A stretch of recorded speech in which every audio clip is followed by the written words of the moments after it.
Oh,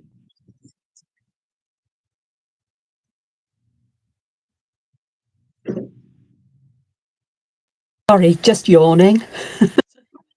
And hopefully these are working. Who are we? So I'll just check. Who are we? Free clips. Just check that they are on. They are. They're my default device, so that's all's good. I have my paper here. Found my big pencil case. I thought I'd lost it. I couldn't find it because it was underneath the drawing board downstairs. Just don't ask. Sometimes I can't see for looking. I've brought with me my white gel pen, which is the Pentel Hybrid Gel DX, and I've got a selection of black pens. I've got the Blackwing pencil because I actually, let me have a quick look in here. I wonder if in my big pencil case I actually have something to do with. I've got that one. Just wondering if I have one of my. Should have done this before I came live, but I'm totally, well, I'm usually disorganized, let's be honest, but today I feel I'm more so. I've got Inktense pencils in there, but do I have one of the matte? No, I don't have one of the matte graphites from Faber-Castell. That's okay. We're all right here. So I shall pop that out the way so I'm not clattering and making a lot of noise with that. So hello, welcome. It's Friday afternoon. It is the 31st of October. It is weird. We're getting sudden heavy rain downpours with the occasional burst of sunshine, and at the moment it's grey and cloudy outside, but with little blue patches creeping through. And I think we'll have trick or treaters. I'm going to close my curtains, possibly if the rain stays off. I've got some, chocolates, sweets, or candies ready for them. That may mean that if I decide to leave the live stream to go and speak to them at the door, you'll hear what I'm saying because I'll have the free films in, but I'm sure you'll understand. I do like Halloween, even though I'm not particularly doing anything for it this year. Okay, so this is where I left off in my last video, which was number 6. Today is spookily number 7, which is a magic number associated with spooky things. So, but it's also a very lucky number. So, whichever way you look at it. So, I have got I've got 6 tangles left to complete Inktober 2025. So, day 26 is where I'm going to carry on with. Although I might just add some white highlights along some of these here just to really bring out some of the lighter areas that I want here. I'm not going to do all of them, but just some of the sides which may be brighter. But I could have got that wrong. Definitely up here, so I'm just going to go along that one. Even if I go over the black lines, it adds that sparkliness to it. Perhaps a couple more towards the top, so we have a brighter or wider sparkle there. These I could put just, if this pen will work, may not make much of a difference actually because the colours are so pale, but let's have a look. What I might actually do is just flick the pen down just to create almost like a brushed metal kind of feeling to the letters in some way. Well, it's beginning to decide it wants to work now. So it's taken me a while. It's nearly 4 p.m. I actually came upstairs about 2 p.m. after I'd had a delivery of some groceries and put them away and sorted self out. I didn't actually get up till midday, nearly midday today. Absolutely exhausted again. But I feel quite tickety-boo in terms of my emotional health. But I just want to yawn and go back to bed in some ways, but I'm here. So I don't know if that makes much of a difference. Let me just try angling light a bit different. Adding some extra light here might help. I don't know. Oh, this is the autofocus, and then I'll zoom in so we can see what's happening. I will put a little white dot in these as well. That one anyway. I'm not sure if it makes that much difference. I think it will if I go down center of these very graphic ones. So those I'll do with dots, and this one I'll do with just some white lines with the gel pen. Just trying to get them to fan out a little bit. And hopefully that will just give a little bit more brightness there. Hello, Renee. Oh, it's lovely to have you here. Um, it's nice to be here. I don't know how long I'm going to be here, as in most probably 2 hours or so. But I may come and go depending if the trick and treaters brave the weather tonight. It's it's windy. It's coolish, but there's rain forecast for the night, which tends to keep the little darlings at home here in the UK. Um, but we shall see. I have I have chocolates waiting downstairs. I've already said this, so happy Halloween. So, um, All Hallows Eve. There we go. Which is what it's short for, because tomorrow is All Hallows Day and the day after is All Saints Day.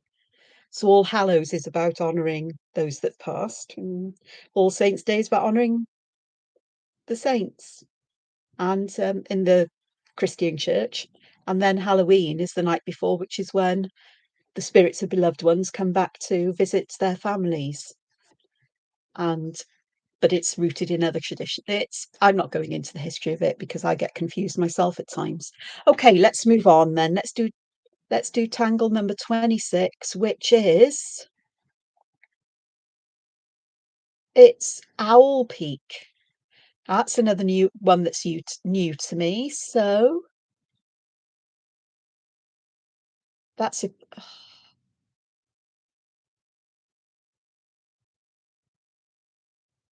I've got a link to the tangle, but not to the step outs. This is going to be interesting because I'm going to look at the pattern and see if I can work out how.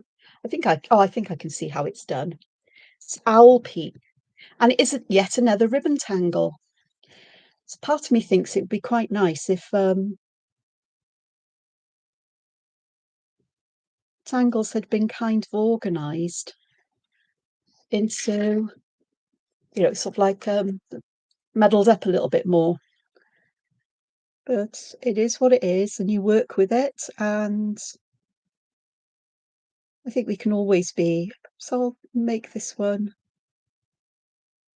So I'll do 2 ribbons of it. We'll see now. Well, looks like I'm going to, whether I like it to or not. So I'll just have these as sort of like a partial arch here, and I will just put the ends on that part. So we have a look.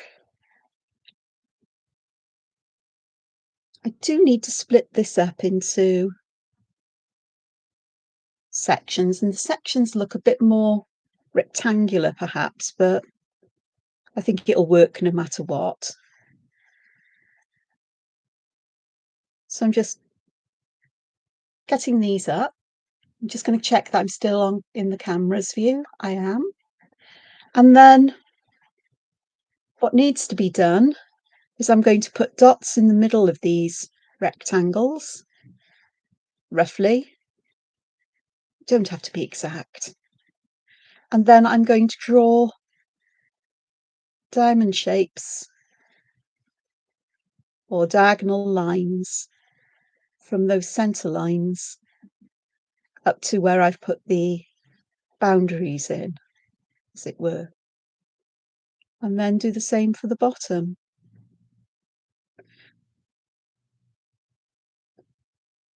I really didn't need to step out, did I?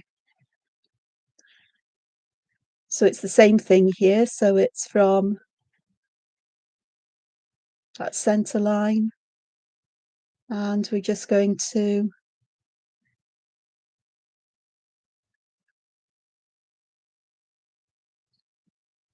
draw these triangles in, like so.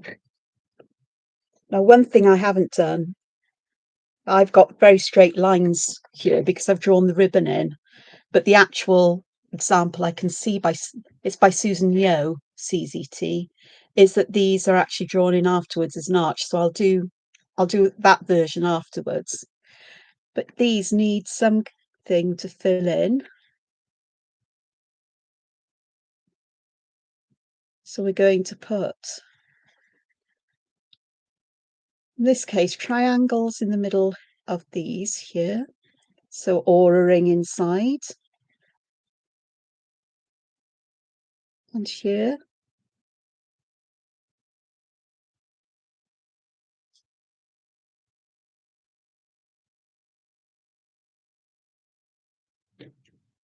Okay. And then I'm going to colour one set in black to keep it nice and simple here. And I do rather like just plain black in many ways. But you could fill these with anything you like. Seriously. Within reason. Chocolate could get a bit messy if you wanted to fill these in with chocolate, but any kind of fragments that would fit in a triangle or any kind of texture pattern, you could do that. I mean, these are quite small, but I didn't want to do them all in black. Okay, I was going to do some with something else in. That's what happens when you talk and do. So this already starts to give a feeling of up and down, like this is further away than the top of where the long edges of the triangles meet, if that makes sense. And then what we're going to do is at the top, we're going to fit in a spiral that goes, I'm doing mine in a clockwise direction, and then in the bottom, it's going to go in the other direction. So it's like an S, very spirally S. But it's easier to split it up into two parts. And I'll do the same underneath. So this would actually make quite a nice pattern, I think, without these well, I don't know, I quite like having the lined borders in. So let's do that version that's a little bit different. So I'm going to give myself my lines here. I'm just going to add one above, about the same distance as the other one, and I will make this. I didn't want to do that, did I? I didn't want to do that, or did I? Yeah, I do. And that one at the top is going to be left as it is. So I'm going to do the dividing of this up into blocks. Remember, we start in the center of these so that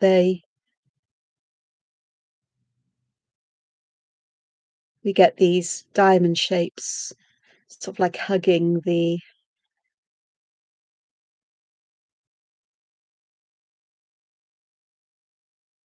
little blocks we've got. So,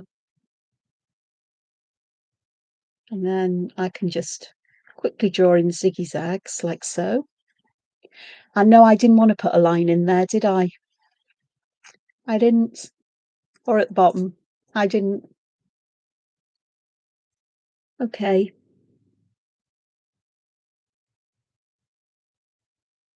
So with this one, I'm going to just add lines that flare out so it gives that feeling of we've got vanishing points happening here as well. So I'm going to put a line across the middle, then divide the space above and below the line into sort of like two imaginary sections or two places where I'm going to put the lines. Why is it so hard to describe what I'm going to do? I think it's because I have to put what's going on into words. Okay, so this one is it's going to be just that little bit different. It's not what I wanted to do, but it's, it is what it is.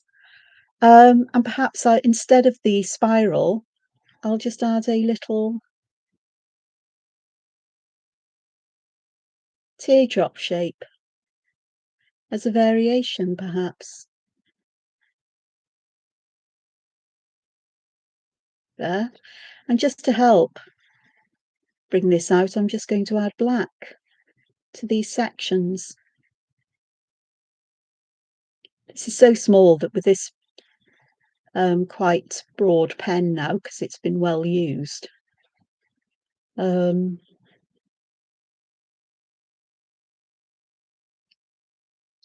this is a much narrower band than the others that I've done below. I'd find it hard to aura around the insides, but I think as long as I do this fairly neatly, that will give this a different feel again.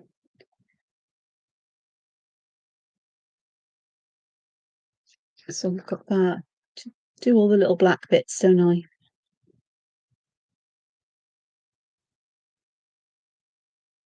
Okay. So what do I do here? I got no idea. So I think it's a case of, let's think this one through. Is it this time? So I'm just going to,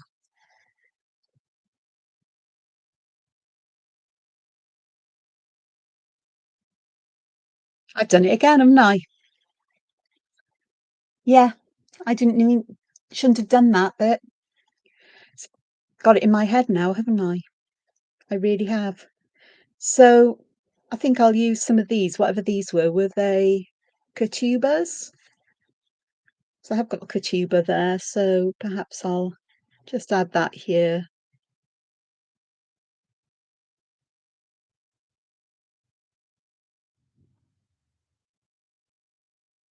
Just because I've used the pattern already, and it will just help with bringing that in.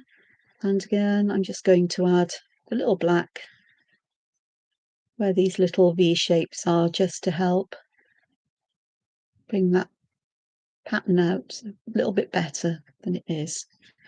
Okay, so we've got that. Put that there. I'm going to add that up there, and perhaps we'll have another pattern to put there. Dare I try this one more time? Of course I will. So I'm going to have this one, and I am going to put this in pencil, my grid and my everything else. Just check I'm still on the screen because I've moved down. Yeah, I am.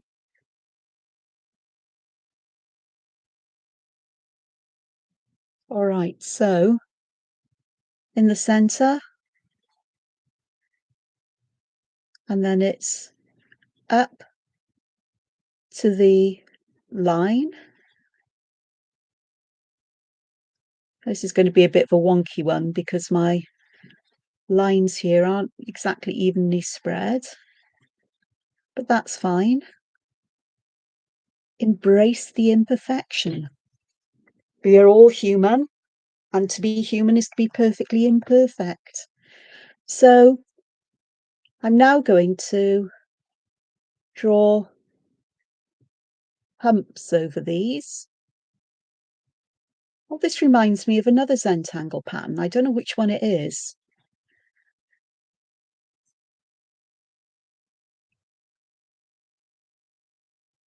But yeah, I'll put the lines down the middle. This is what makes it that little bit different to the other one. And then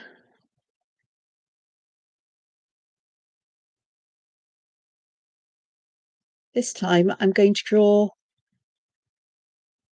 a square in the middle here and just aura it. Not aura it, colour it in black even.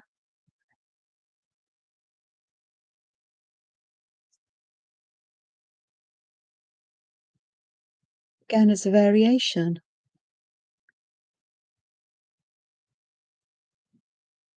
And then here we're going to do the spirals.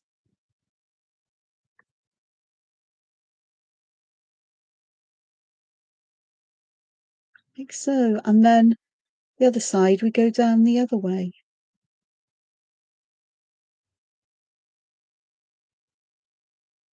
And we have the spirals going opposite. There. So that's day 26, which is Owl Peak. That's by Susan Yo.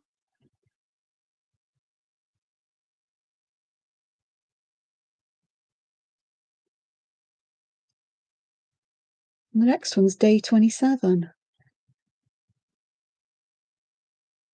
And this one is Yeed. And it's by Midori Furuhashi.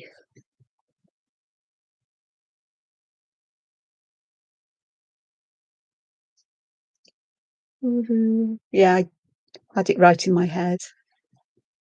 And again, another CZT. Okay. And this is yet another. This is another one that is a another ribbon tangle. So I'm going to get lots of ribbons going on here. Oh, hello. Oh, that's lovely, Renee. And hello, Annette.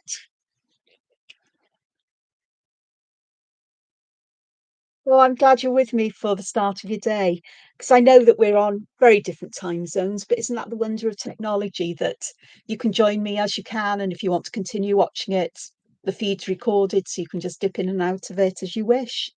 And it's just lovely. So, Yeed. Okay, yeah, I can see what's happening. So this is another. We're going to get a whole bunch of um, tangles going on, and then with this one, we're going to put our dots that we need above our line here, and we're just going to use those to place little leaves or seed shapes, whatever you wish to call them.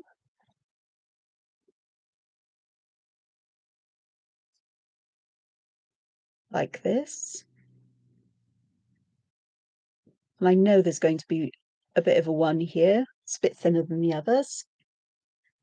Then it's a case of putting lines in between. I'm putting mine just a little bit more than halfway up, like so. And then we're going to draw lines. I'm going to make mine slightly rounded because I think that's how it's done in the pattern.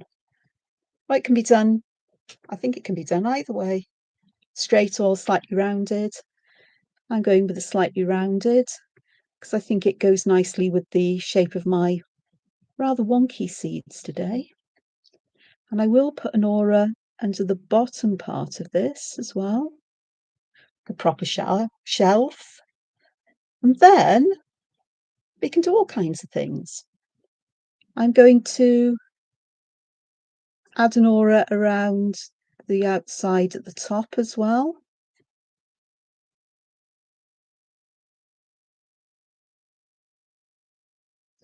Which I think will just really help. I'm going to add some line weight at the bottom dips. As I call it, inky solder or inky glue. Just to stick all of these lines together. I've got quite a bit of ink at the top of my seed shape, so I'm going to do something with that, where I'm going to just add a little smaller seed shape inside, just to disguise that at the top. And that essentially is a yeast. do another version where perhaps, um, have a look. Let's have a look at doing another version. I can take another perhaps line off here. Perhaps I'll even take it that far down. That'll be nice. It's going to be interesting. I'm going to leave some space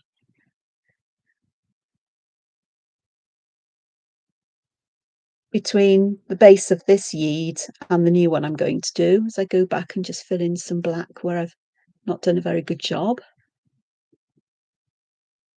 So I'm just going to put the shapes in. There'll be one sort of behind here.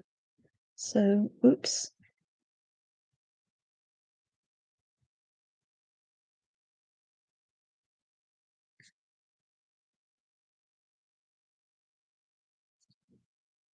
And the space above them is getting bigger because the gap's getting bigger.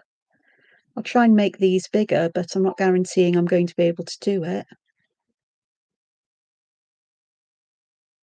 It's nice to finish off with one of these as well.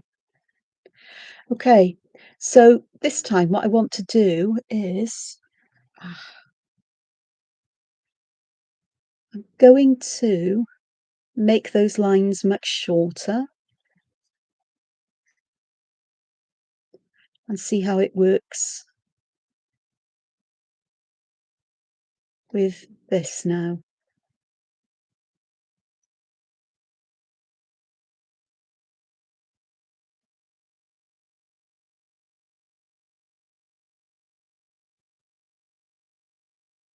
Oops, I missed there.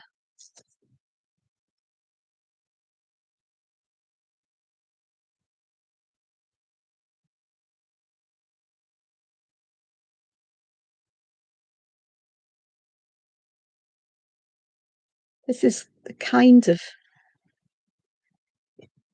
sort of thing I like, sort of like it's very simple and it's very structured, it's very organic um, as well.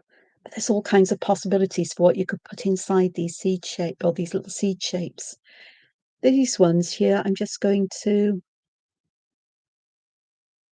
do some lines. I'm starting in the middle with a smaller version of the leaf shape, and then I'm just having the lines,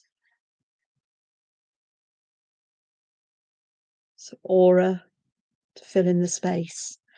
And I can put, and I think I will, now they're beginning to look like spooky eyes, a little black dot there. I'll zoom in a moment so you can see. The problem is when I zoom in, I tend to lose everything. So let's have a look. So we'll go a bit brighter. I don't know if you can see here. Well, they look like little eyes inside. Rather cute. See all these little white bits. So we could actually just put a seed in here. But now that looks like a weird eye. So I'm going to leave that one as it is. Spooky Halloween time. With this one, I'm just going to do those little auras again, just around it, just to make it look like there's some shadow there. This one, I'm going to add these little V-shaped edges, so it makes a kind of figure eight inside, or that kind of thing. Of course, we can always do a perk.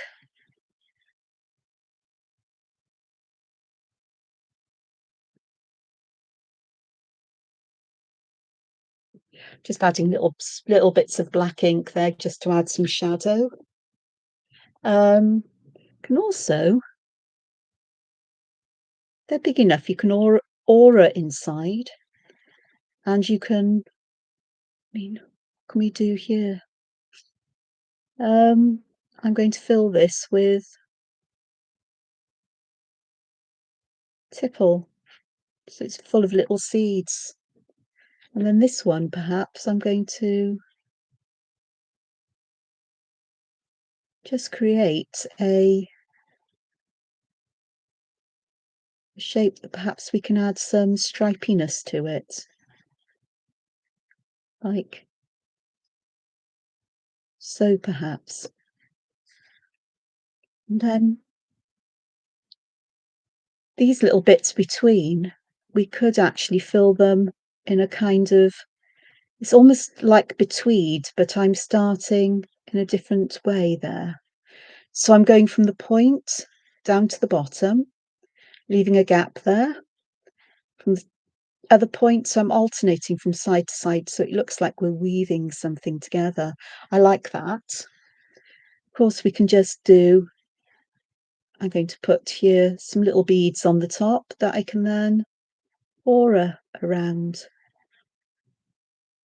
And that's another way. We could add other shapes like hearts, which would be nice. Or we could just make it nice and plain, as we did in the other. So we've got a few variations there, and I'm sure there are plenty more. I've really got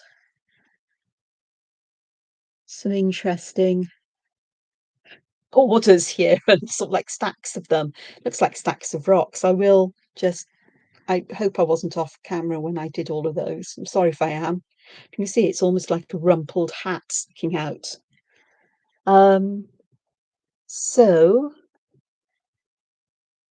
anything else I could do with these? Or you could do, I've put them in a, wonder if they'll work as a fragment. So I'm just going to draw a squarish fragment here. It is squarish. And then I'm just going to pop a seed shape in the middle. Perhaps I'll put a little border in between like that. I do need to zoom in, don't I? Something like this.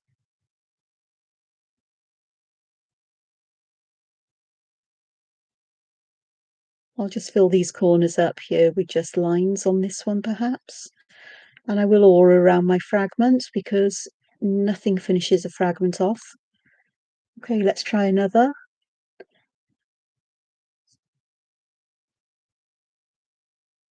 Because I will go from top here down to the bottom corner.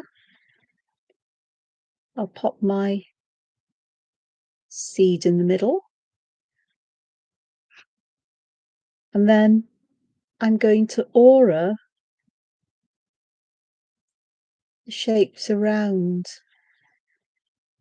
that central seed pattern.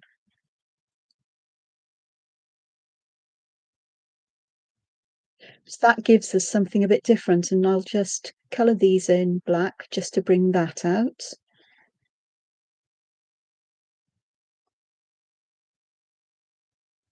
And perhaps these two, these corner bits. A lot of black on this one. Be a very, very dark, very, very contrasty kind of pattern. And then perhaps I would just put some little seeds in the centre there. That kind of works.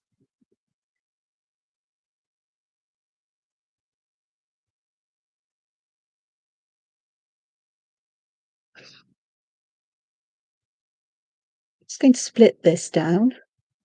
I'm going to go about halfway up on this side. And yeah, I did put the central line in because I thought it could be interesting to add a rather plump seed shape there. And I will just add another aura around these. And here I'm going to fill this in with lines that radiate out from the corner of the square just to fill the background in.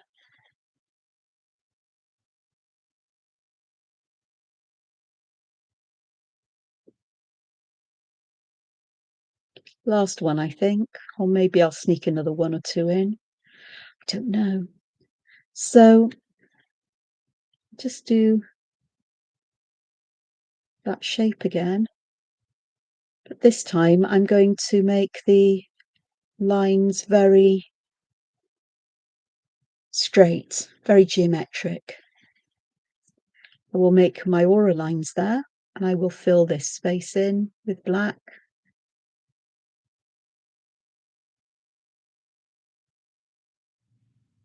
And then I will actually aura this, because then that means I can do something in the inside. And I'm going to do the perk again. Something nice about putting like seeds inside a little pod. So this one would give you a very zigzaggy top.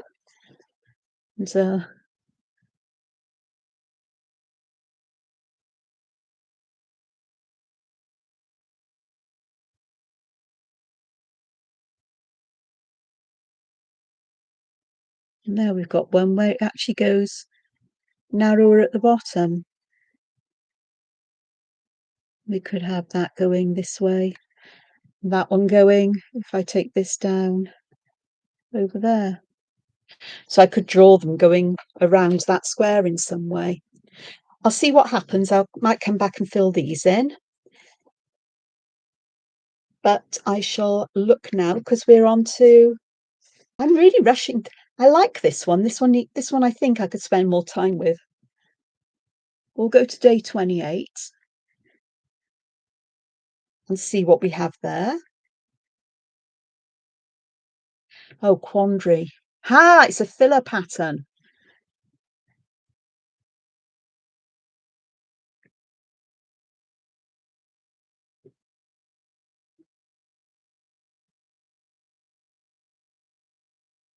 So that's Quandary by Zentangle Ink. So I'll write in day 29, so don't forget to do the day next time. So let's have a look. Quandary. Quandary is a quandary, but it goes quite nicely. It follows on from this one. And perhaps I'll use quandary here, and I'll zoom in just a bit more, because I'll put some quandary around these to fill this space. So it starts with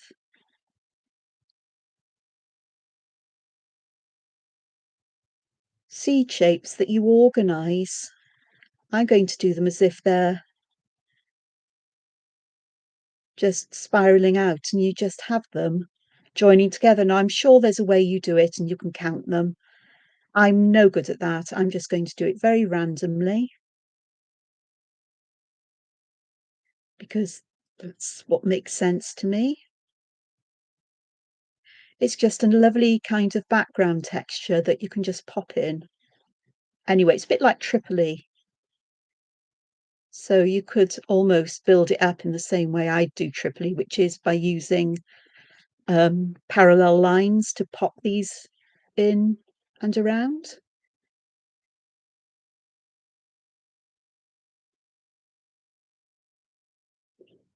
Yeah, I'm just using it just to fill this space up.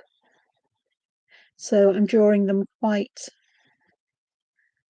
randomly in size and shape, not worrying too much, as it is just going to be a little background.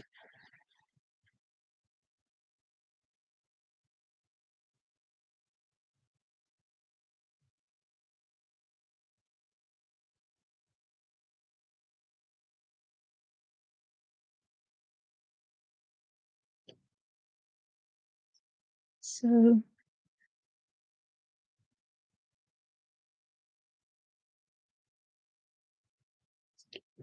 just filling these spaces where I can with the quandary.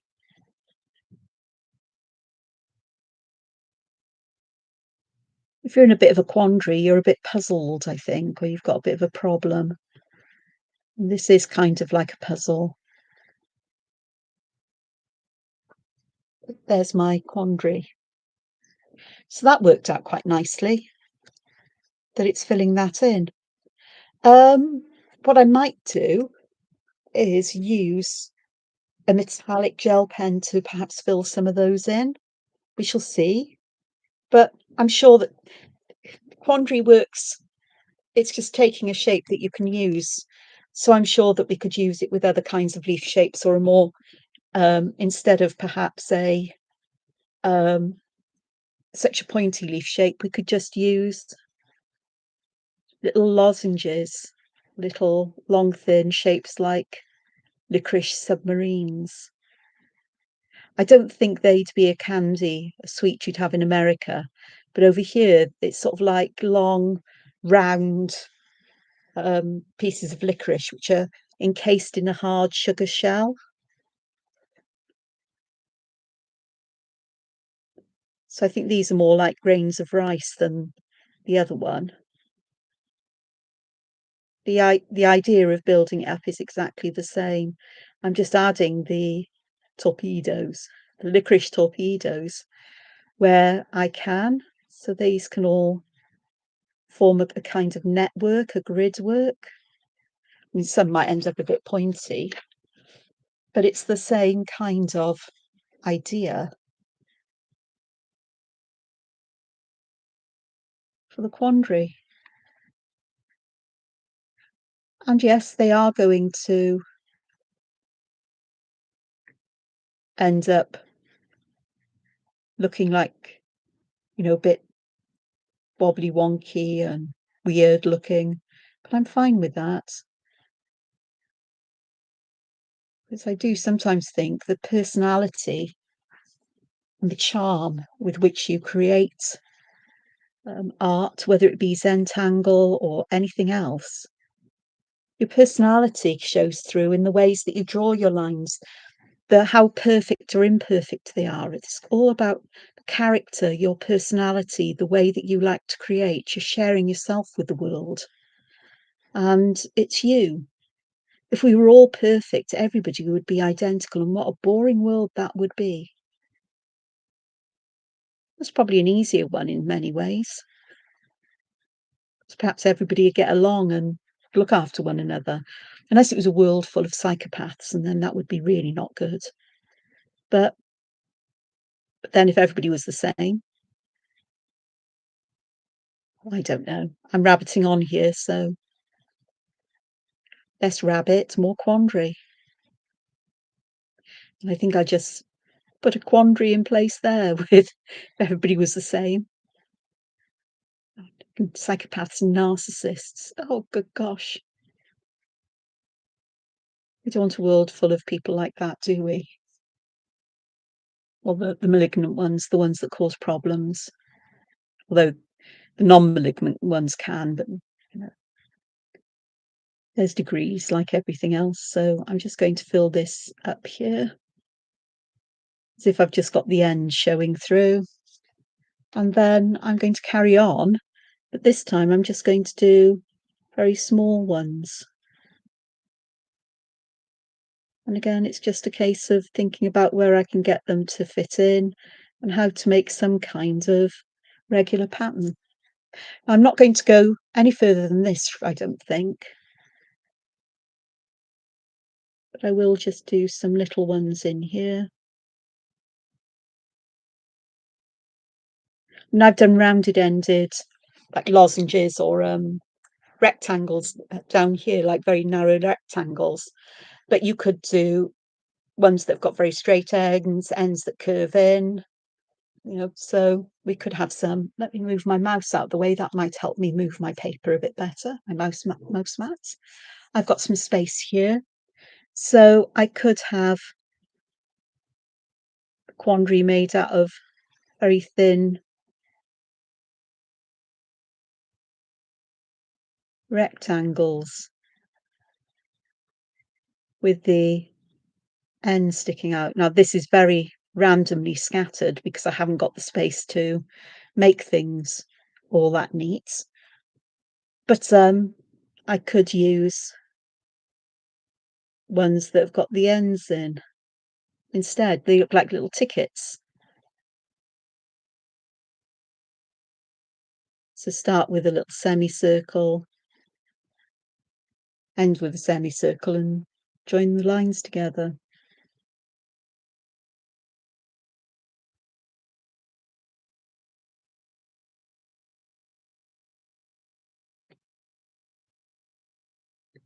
So that would work as well. The shapes.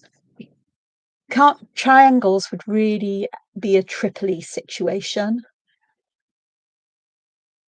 Could use, fatter leaf shapes or more, wider versions of these. But anything else, it depends on the size that you want to fill in. And I am going to fill this here with some quandary.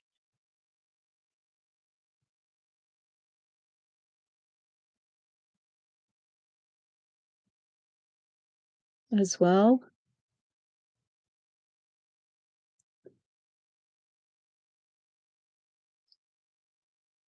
I think the longer, thinner ones give a different feel to it as well. So we've got that going on there. So that's my quandary. So that's okay. Right. So we've done quandary. Right, mouse, move. Well, Poke Heart is the next one. By Henrietta Robben, CZT. So Poke Heart.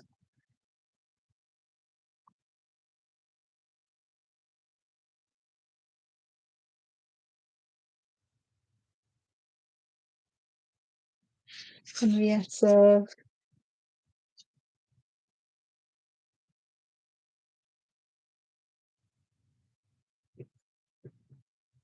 So was it Robin or Roban?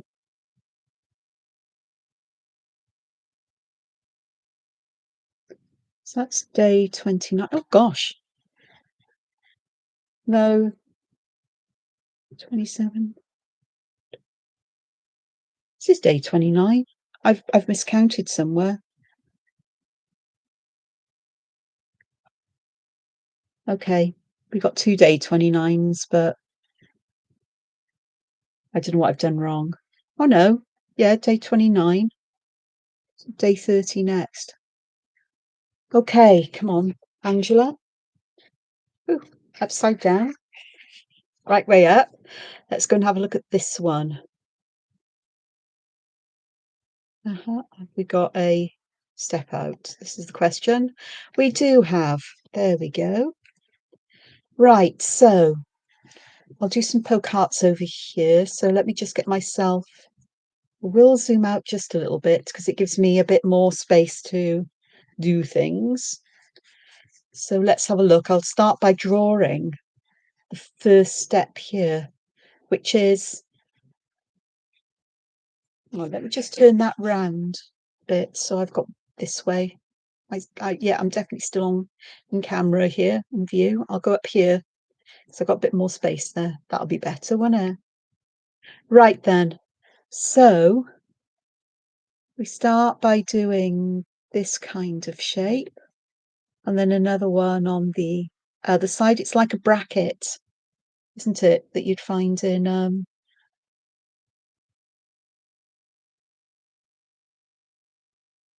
and then we're going to join the inside with another bracket and just draw a line down there. And in this area, we're just going to draw a heart. And I'm just going to draw a line from the tops of these leaves in and just darken that, because that makes sense to me. So the next step then is to, I'm guessing this is what the poke is about, that it's growing out of the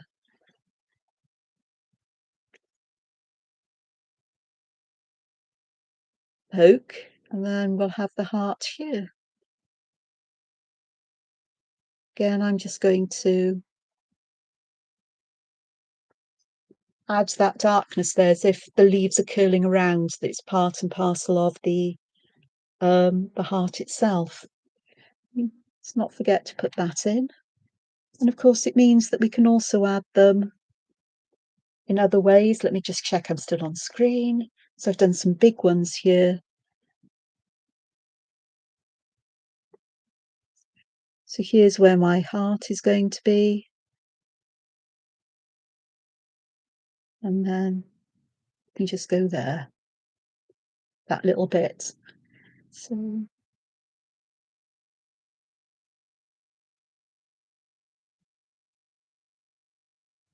I'm not worried if it's not perfectly symmetrical. It's an organic pattern and nothing in nature is perfectly symmetrical. You might think it is, but if something's really perfectly symmetrical, have you ever seen faces, people where their faces have been made perfectly symmetrical? It's odd. I can't describe it, but it's just having those little bits of imperfection makes your face uniquely you, I suppose. And it's part of our character, our personality, and people see in the world. So let's have a look here. So I'm sure I'm going to be able to get some more in here, aren't I? So let's just go.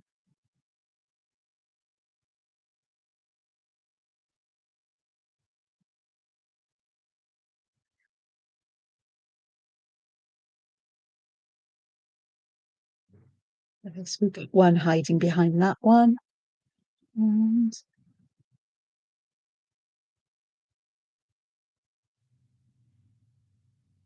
once you get into the swing of it, you find, well, this is what happens with me as I draw. I find that I work out my own way of drawing the patterns and how it all makes sense to me. So I found that I can draw these little leaves by coming back and over and down there, and then doing the same on the other side, as it were. And if they don't meet up where they're supposed to, it's fine. It is what it is, we say.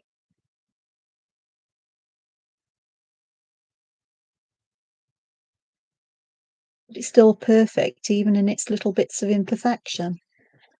Oh, now on Henrietta's uh, step out, she puts all kinds of shapes and hearts, some lines to suggest petals or other things. I'm not going to do that, but I am going to have a look at variations that we could use for the instead of a heart, perhaps. Because once you've got these leaves in place, you can put anything in there. I'm going to put a like a circle there, like a a berry perhaps of some kind.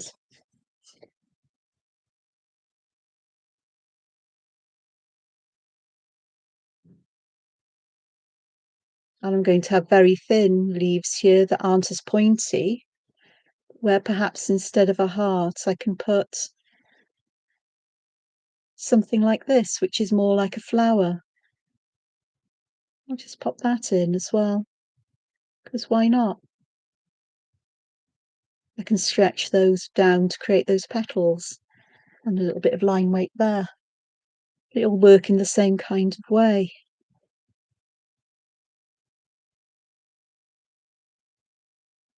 Even if the leaves don't go in the same direction like what I've just done here, it doesn't matter because we can still have something in place there. So this could be another seed or a seed pod. Just going to add some lines just to make it feel that it's got some dimension to it.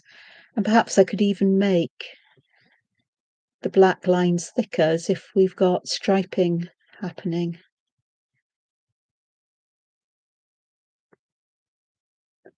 And the bottom can be as long or as short as you like, so you can actually start to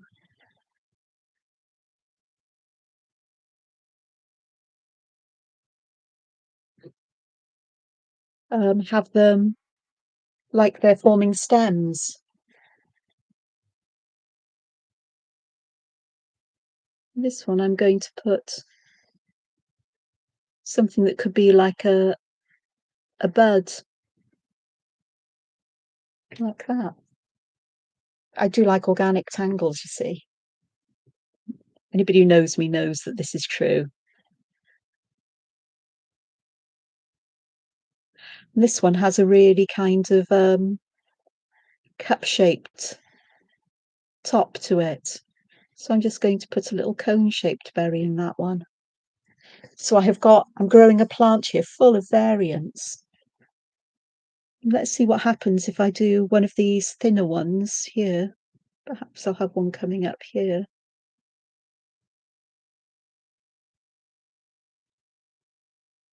Very thin leaves, a long stem, and with a heart in the middle. That's quite dainty, I like that. Of course, I have been drawing big, so you can see what I'm doing, but I like the daintier things. And let's have one.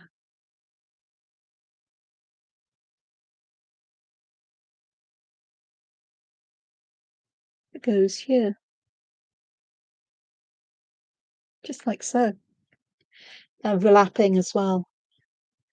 That's the nice thing about the long ones is the long stems is you can have them going all over the place. So let's have a look at these with a longer stem then.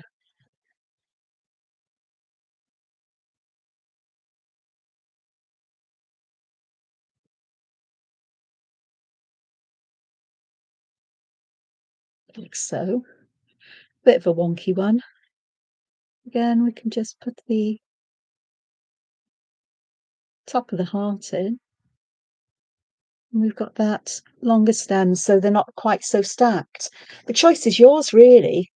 But when you've got stems, you've also got the opportunity to put little leaves on them.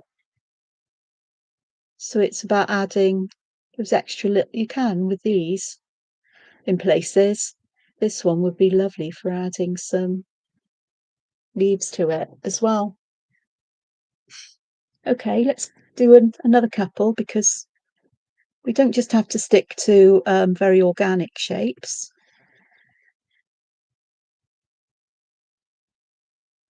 What about if we stuck a square in or a diamond shape? That kind of works as well. So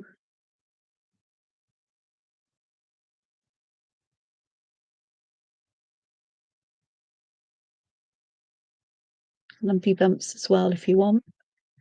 It's meant to look like little lumpy bumpy bits, you know. So you can add texture, which of course you can do with all of them with the hearts as well. You could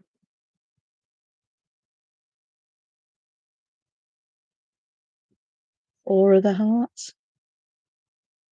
We could do something with these leaves. Like use some lines just to help to bring out that feeling that they've got a dimension, like they're curving outwards. We could even pattern them in some way. Putting circles in perhaps. Actually filling all the little gaps in because that's important too.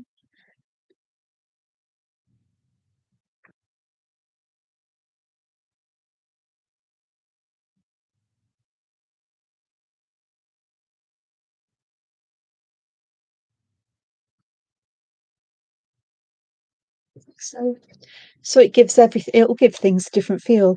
And of course these if we use an aura, we can fill the middle of the heart in as well.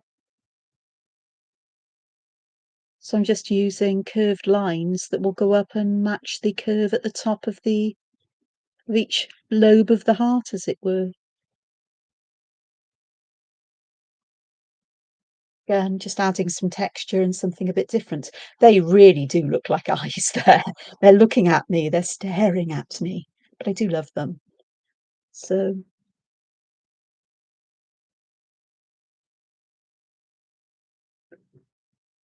of course, we could. Let's have one that goes up here.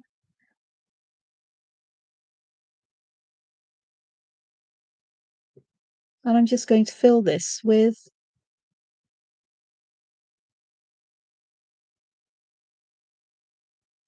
clusters to make it look like, you know, sort of like clusters of drupes, which is what I think each of these individual bits of, say, a raspberry or blackberry are. They're drupes, I think, with a seed inside. So we can end up with a berry kind of berry shaped thing. Or, ooh, see how it all just gets out of hand if I'm not careful. What was I going to do? I was going to do something else here, wasn't I? Oh, I know. You can fill this with little arches like this.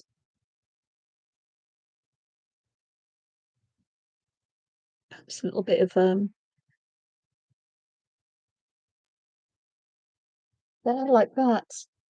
So we can get flowers like that. So that's working quite, you know, the world is your oyster with these. Honestly.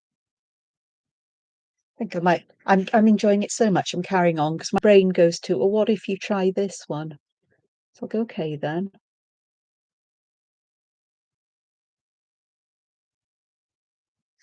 So here I'm going to add crescent moons in.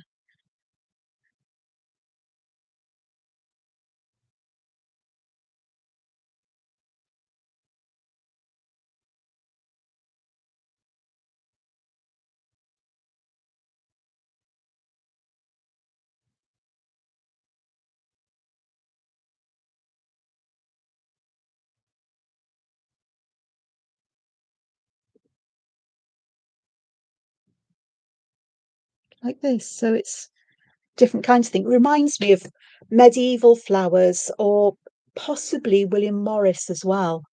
But they are all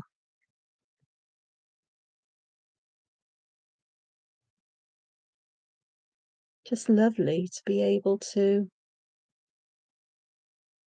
draw and use. And it's amazing how from one simple or one way of constructing something, you can come up with so many different variations. And yes, they are defying gravity because they're gravity defying blooms. And that's quite all right, you know, they can do that. Yeah, so I'm sure that I could come up with more, but perhaps today I'm just going to focus on the last couple of tangles because we've got day 30 now. I did do it. I've done all of them. Yeah, day 29, day 30. Oh gosh, I'm not sure. This isn't a me kind of tangle at all. It really isn't an Angela kind of tangle. It's a bow. Let me have a look at the step out. This just isn't. It's not really speaking to me. But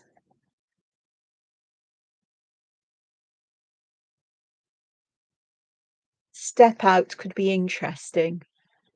Let's have a look. So it's bonus as in bonus, and it's by Angie Gittles. So where's this one? Bonus, bonus,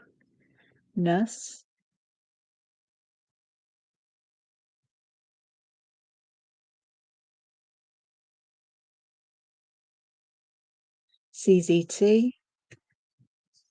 And I'm having a look here because I think it starts with a circle in the middle. So let's start with a fair size circle. Let me check that I'm underneath the camera. I am. And then you draw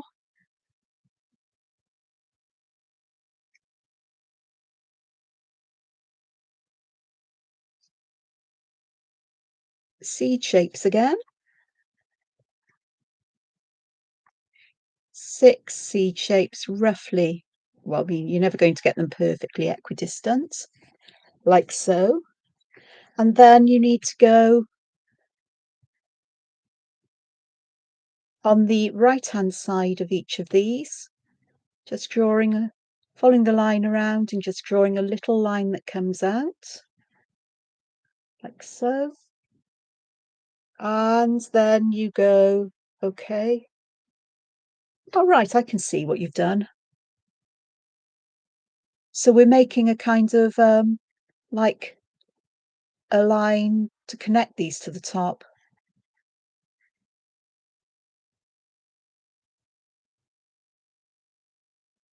And that makes it look like it's ribbon in a bow. Now that wasn't as hard as I thought it would be. It did look a bit confusing. So I am going to embellish this with going to put a line down one side.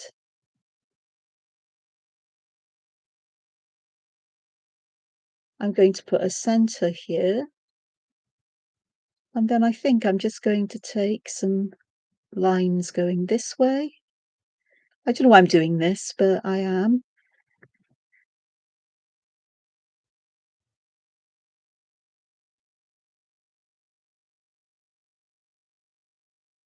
Perhaps auraing the shape that you get, this sort of like shape in the top of the bow. And those lines will add to the feeling of dimension. I compare it with these ones, which aren't at all doing that.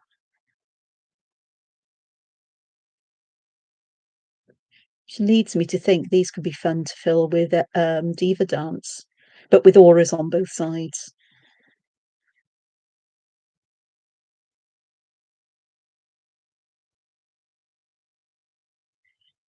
I will put a line around this side, so it's as if this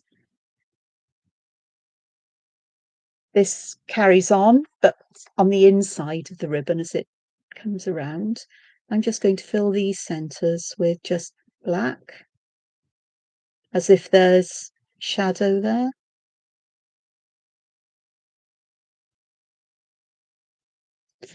And to draw these, I'm starting the bottom and then I'm curving over so it goes, you've got that distinct line still there. It's this aura is actually in two parts, as it were. And that gives you that feeling of shadow where these are overlapping.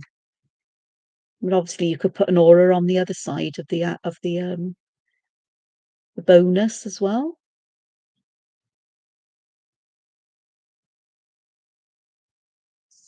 So there we've got our bonus.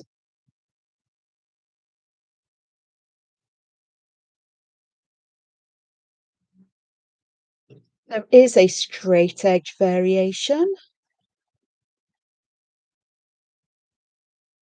I'm looking at how that works. Okay.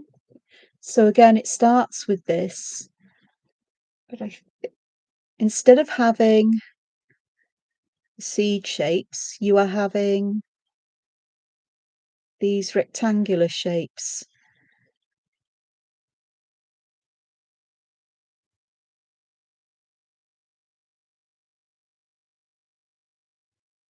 Kind of wonky. But then it's a case of going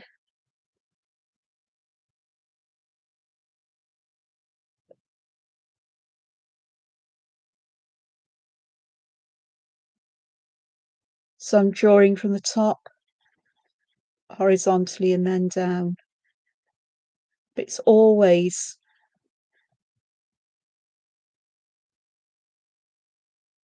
on that side.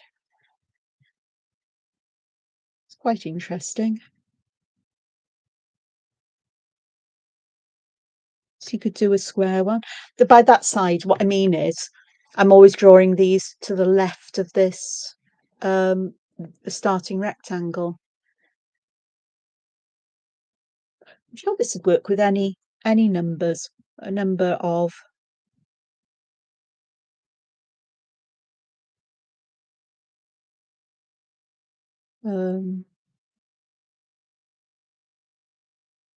so let's try this with 5.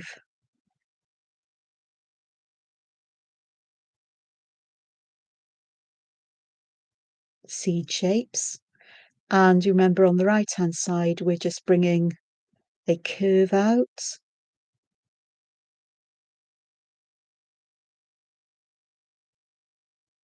And then going up.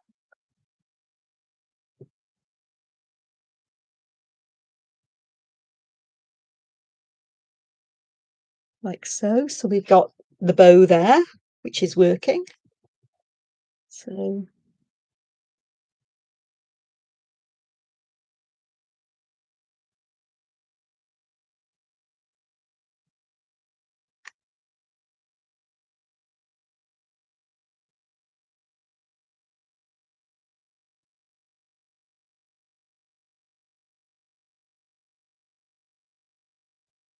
I think I got that right now.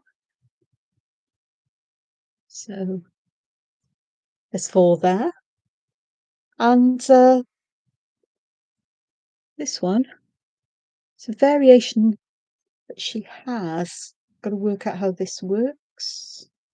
So I think it's an aura here, down, an aura there, down, an aura there, down, aura there, down. So we're using arucas. So I'm going to start with an aura here, there, aura there, there, aura there, there, aura there, aura. So we can get those arucas going. I did that the opposite way round on that one. They give a different feel how you create this. If I do another one on this side, so I'm starting here, but I'm using this here as my forum. So no, that doesn't make sense either. I don't know what I did wrong. I did do it on the same side. No. Don't know. I haven't got a clue how I managed to get that like that. But you know, it is what it is. I think if I stick to going next to the rods sticking out, I think we'll be okay.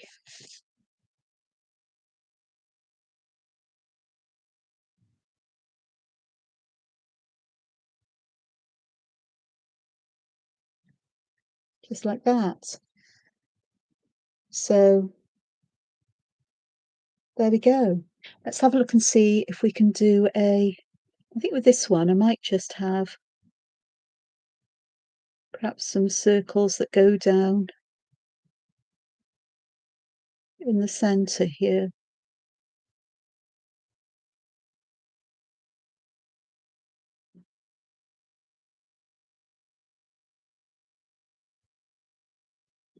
So something a bit different there. What about going to 4? We've done 5, 6. Let's try 4.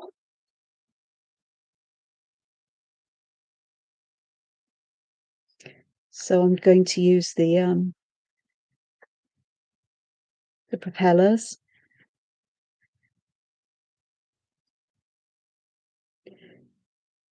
Now, even though it goes underneath this, we can still do this in exactly the same way.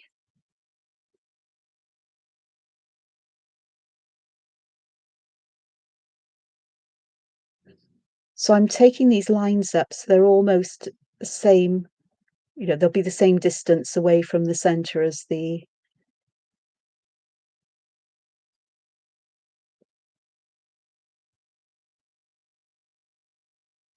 so with this I'm making the dip there a lot bigger. So yeah, that works.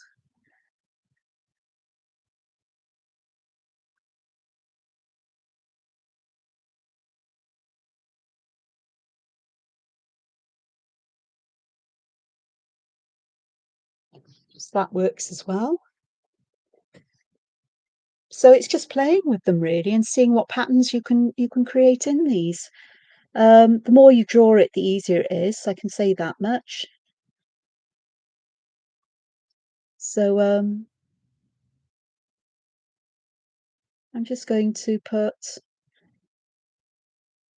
6 very thin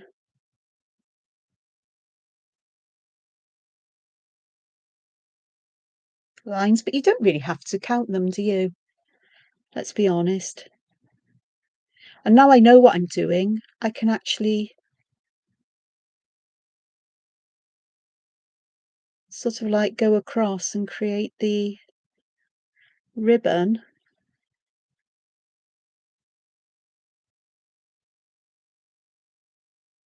for each section, the top of the ribbon. So I know that it's a kind of J with a squiggle on the end. So, or a hook, whichever way you want to look at it, but it's just got that wavy, curvy line there. And what could we do in this one? I don't know. Perhaps just put a stripe down the centre of it.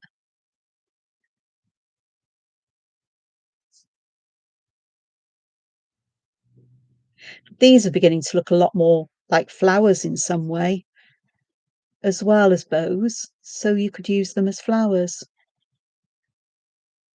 as well. This would be fun if we use alternating black, and we'll start with the outside edge in black and we'll see how it works across.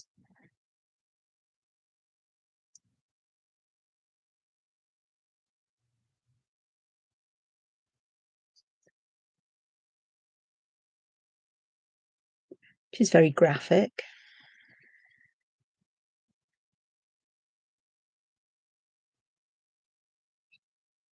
Oops.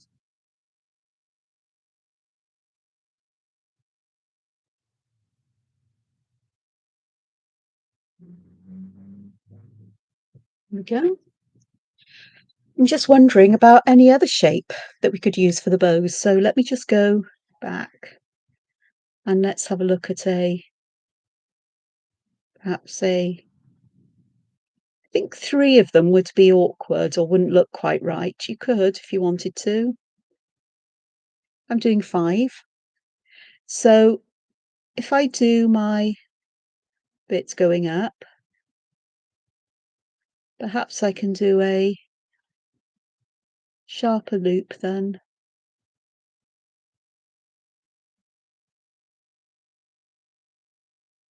I don't know. I'm not sure this is working. It's not, because I messed that one up. That's a very squished one, but it's staying there because, what else can I do in it? So I'm going to leave that one for now. I said it's not me. It's not my kind of tangle, which is why perhaps I should work with it even more. But I just think that it's going to need, what it needs is shading to help to bring the structure out. So let's go to do that, is it?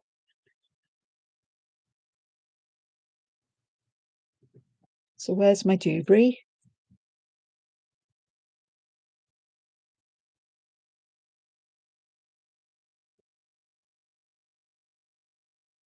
A little bit at the bottom, but really fill those darker sections in with shadow, I think. And perhaps just a little bit on the edge, the outer edge here, just using what you've got on your tortillon. That may help. And then I've got my white gel pen here. I'm just going to add some shine where this would be perhaps the highest. I don't know if that's going to show up. It's probably not actually. It's because the background color is so pale, it's hard to make things out unless I put it on the on dark places, isn't it? Put that there. That's a poor misshapen thing, but it would work for a drawing full of poor misshapen flowers or ribbons or whatever. This one, I think it's going to be only at the bottom. So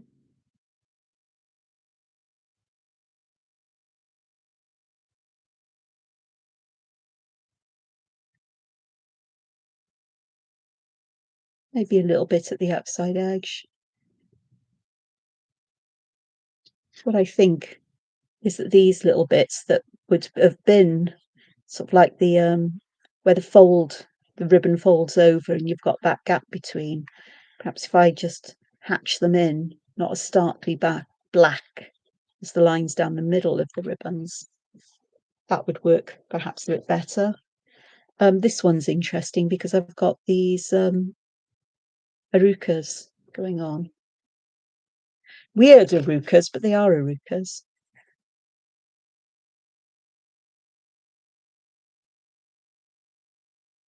It's just a bit of a shading away from them on those white lines.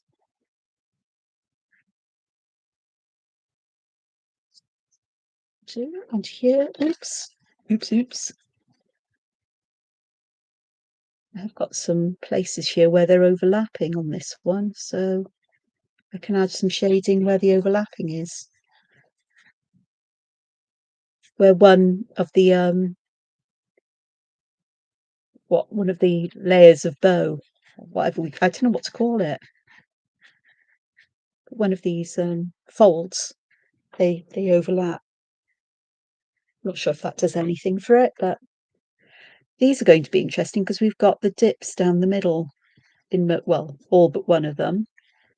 So I'm going to add shadow down the middle and also at the base and close to the overlap. Let's see how that helps this.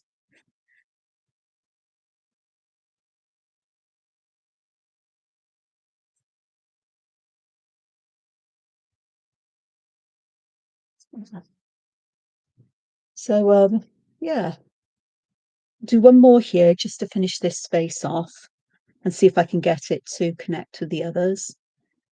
Perhaps I'll start with a big center and short, stubby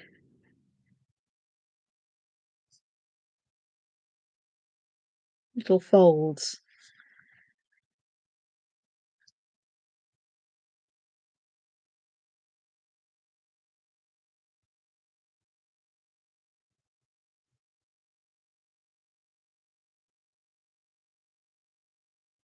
Wasn't such a good shape, but you know, that one I didn't do the full bit coming out, but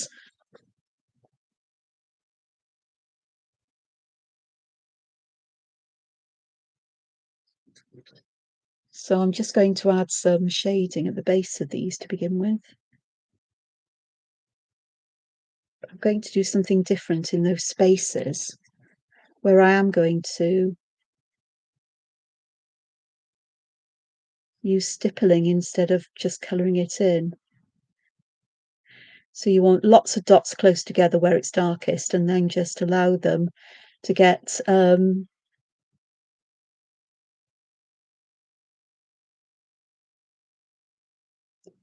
less dense the further away you go, so and smaller if you can.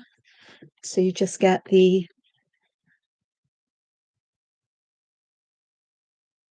feeling that we're in a lot of shadow and then it's a bit more light coming through.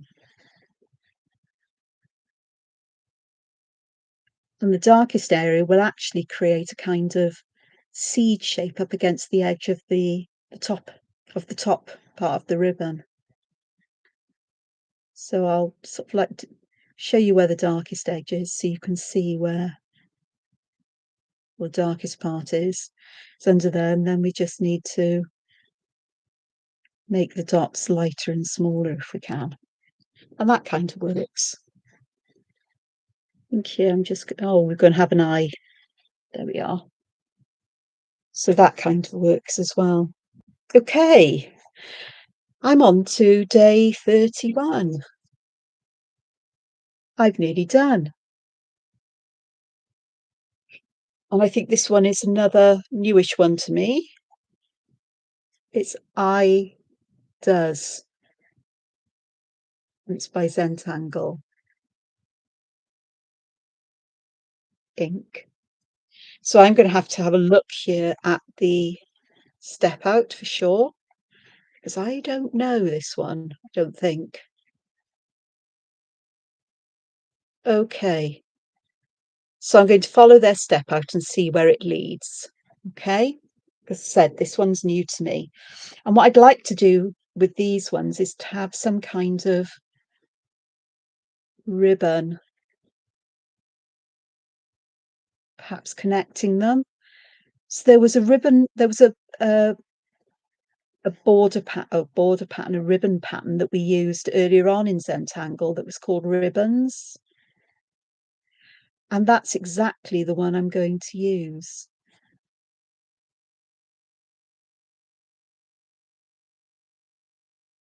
It's where the ribbon seems to twist and fold on itself.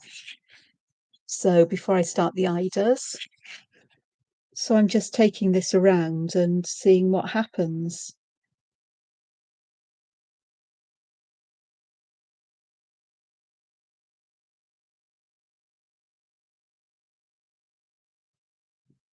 Like so.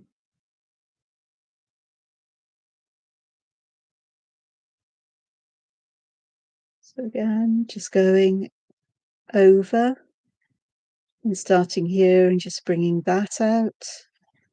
And then you can have a little bit there. So it's like a ribbon that's twisted. I'm just holding things together, and I think I can just probably bring some ribbon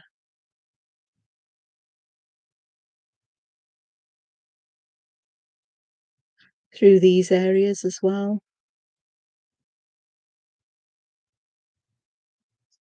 Just to make sure that everything has got a connection to some ribbon, as weird as it may be. So they're all joined together in some way or another.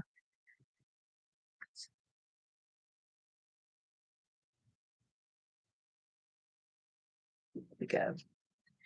And it just creates that space around this for the eiders. Okie dokes, let's have a look. Let's see where we're going. So eiders is, I don't know this one. Oh, in fact, I think I might have a ribbon going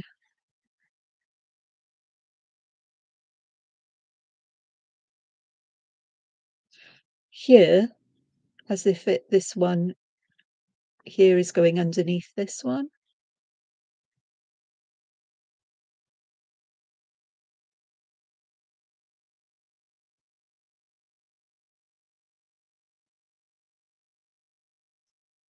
Perhaps hide going out under there. Just to close all of these off for now. Right, eiders. Let's check I'm in view. I am. Okay.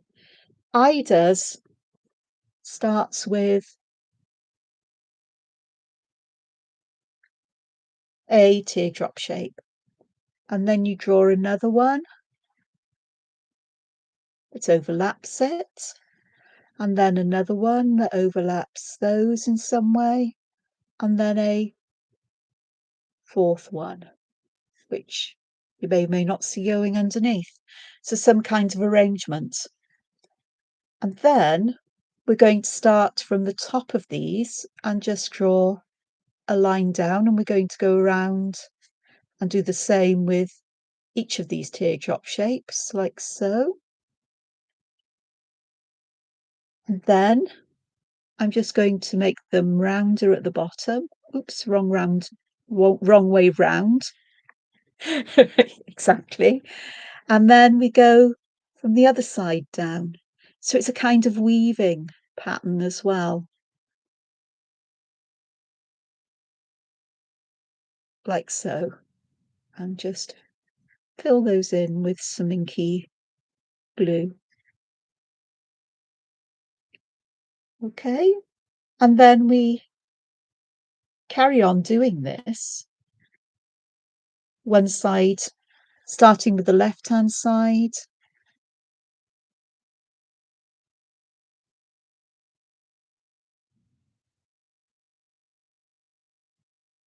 And then with the going with the right-hand side. So we get them really getting woven. And I think you can just keep going until you're happy with what you've got, however many you feel you need. You don't always have to start them at the top of the point of this inner one, because they will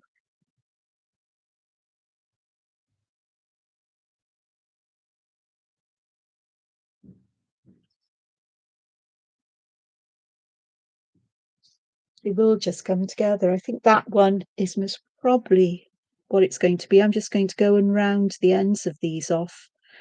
I think I'd prefer to do those after I've finished putting all the lines in. Reminds me a bit of oh, what was the one I said earlier on?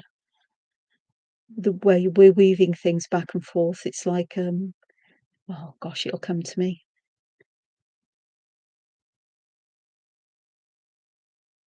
And then we can just fill the center of them in with auras too. I'm just going to do the one aura, but again, I'm just going to add rounding to these parts. And that's basically an eye does, I think. I think. Yeah, it works-ish, I think. I'm not too sure, but it does. Um, Perhaps I can just add just close some of these spaces down. And then you can do all kinds of, well, I say all kinds of things with this. The next fun part is about adding, color or shading. Um, Reminds me of those Japanese balls they make, in a way. Can't think of their names, but they are woven in a way. Woven? Is it made out of fabric, which is then stitched on to create a pattern to hold everything? I can't remember what they're called, but it's a bit like that. So,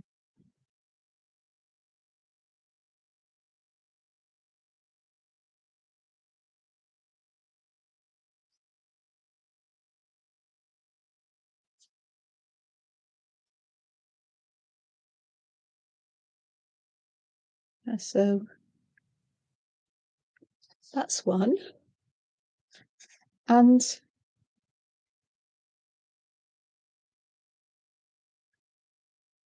trying to work out, does there always have to be just four in the middle, or can we do it with a different number? Let's try a different number. So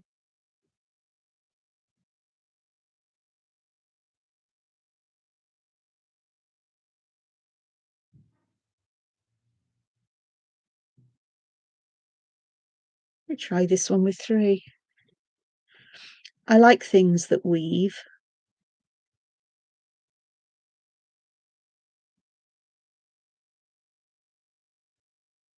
I think the secret here is actually making sure that your lines, your auras that we're doing in the weaving, get wider towards the bottom.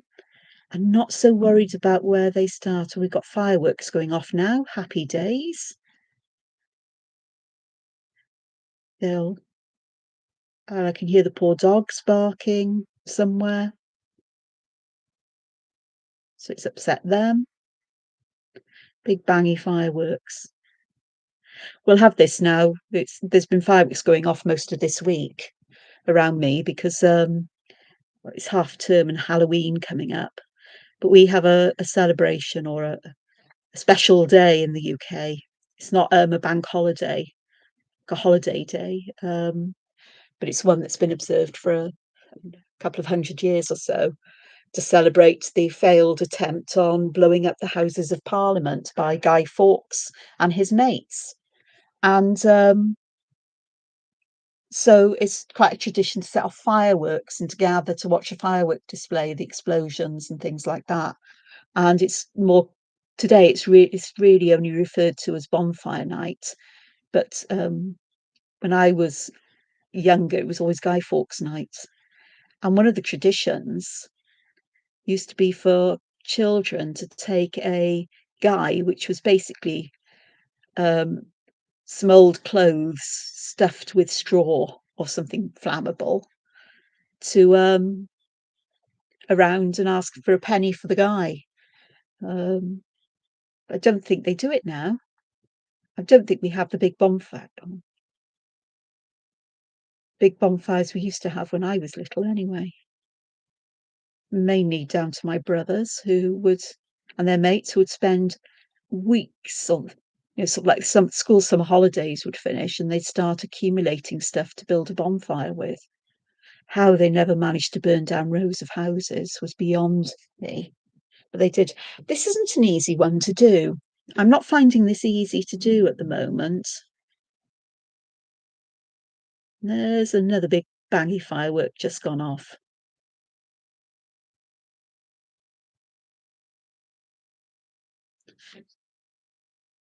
So they'll be making me jump tonight, no doubt.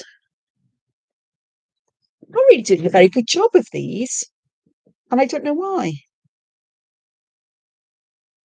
I really don't. Why am I finding this so difficult? Is there an alternative way to deal with this? I don't know. We try again and let's see if we can do something here. Maybe I can turn it into an overall pattern by sort of like creating those kinds of nicely bulbous shapes that then can perhaps form some weaving in this kind of way. The tweed, that's the one I was that was the one I was thinking about in a way. But this could work. This is definitely more of an Angela kind of thing, but it's my head hasn't got to grips with it yet, and I'm not quite sure what I'm doing here. But I am doing something. What exactly, I don't know. But it's just taking the principles and seeing where it goes. And sometimes things work out better for you that way as well. You find your way to something that makes more sense for you and the way that you work and the way your mind works.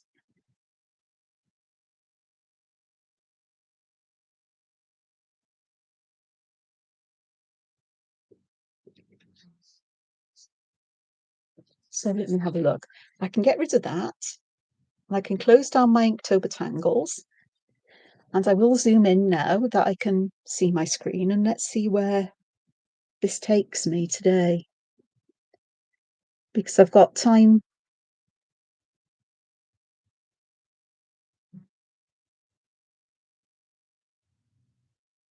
to finish this off or to have a look at this. I'm going to add some black there just to distinguish this area. These look very much like gourds, pumpkins, or the various gourds you get. Not the patty pans, but there are others that have got these kinds of shapes that aren't that common, aren't there? So I'm finding this funner, adding these shapes and having them going around one another in this kind of way. I don't know if there's a word that is funner, but there is now in my lexicon.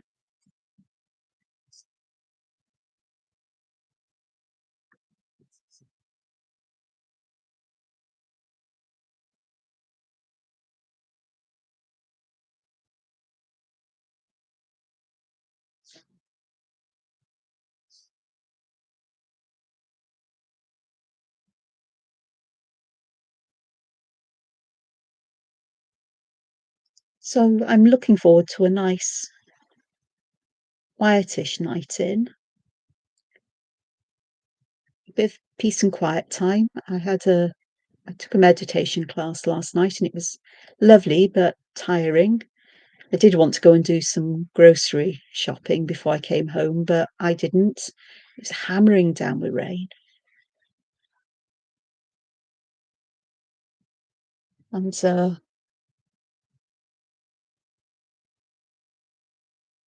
I was soaked just getting to my car.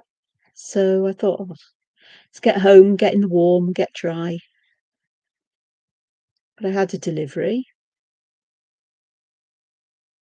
God, must have been shattered to sleep through till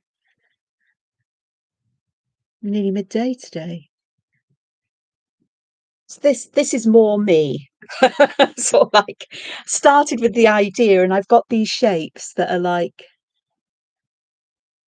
the um the central part of this with the rounding bits, and I'm just building outwards, and rather than overlapping them in the kind of betweed kind of way, I'm just letting all of these sort of like flow one into another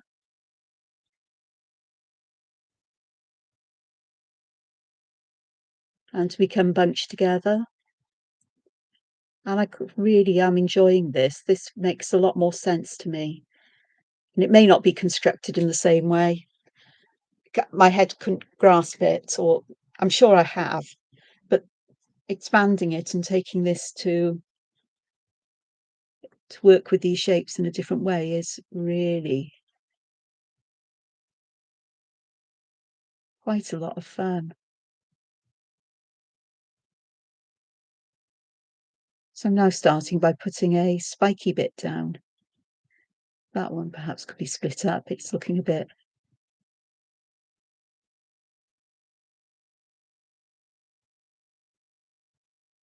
There we go. And then I can just go back and fill this space in then some way.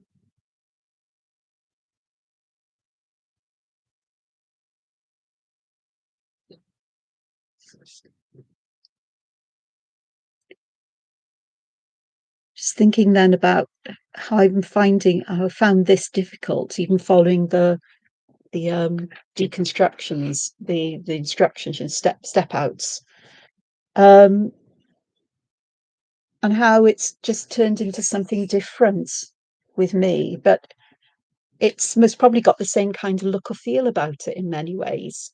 I don't know. You'll have to let me know because I can't tell at the moment. So I am going to have that kind of shape going on here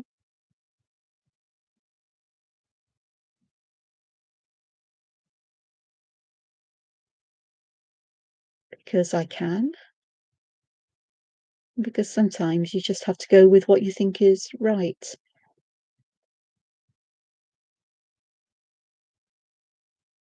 This is one I will enjoy filling large areas with because it's simple now, even if it wasn't what the deconstruction said. I think it's taking the spirit sometimes of the tangle and working with how it can make sense for you as well.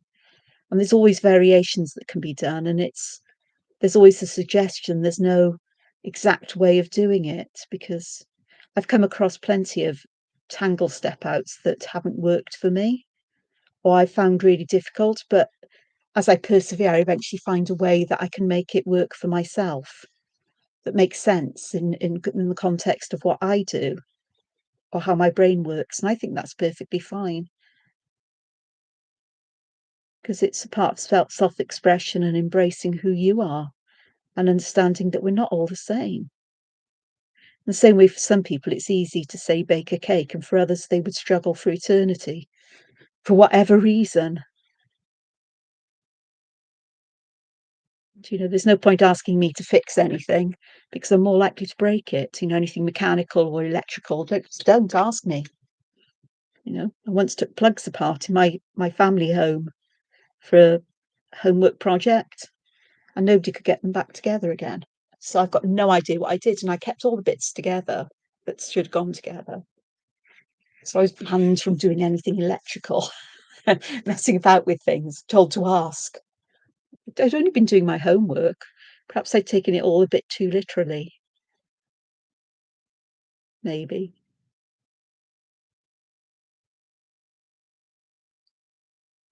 They tell you to go home and look at your electrical appliances and find out what fuses they have in the plugs and the power rating and everything else that's on the information panel so you can do the maths to work out what power of fuse they should have and what fuse they've actually got.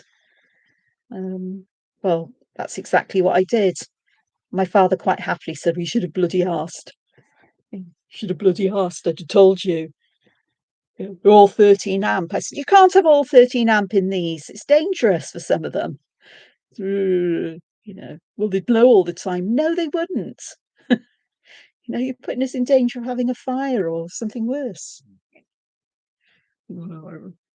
Yeah. So next time ask. Okay. If there is next time, I will ask.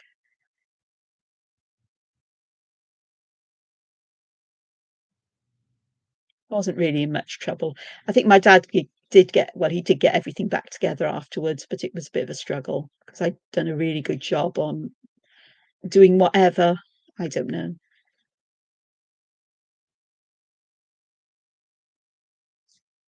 So yeah, wasn't very popular after that.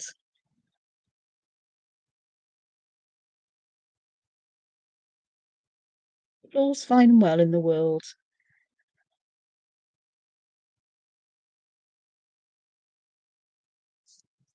I don't do things like that now. In fact, in the UK, we don't buy appliances have plugs that you either can easily replace the fuse, you can see where the fuse is.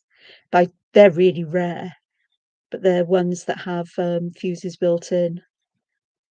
So you can't actually change them or muck about with the plug without having to have it sort of like the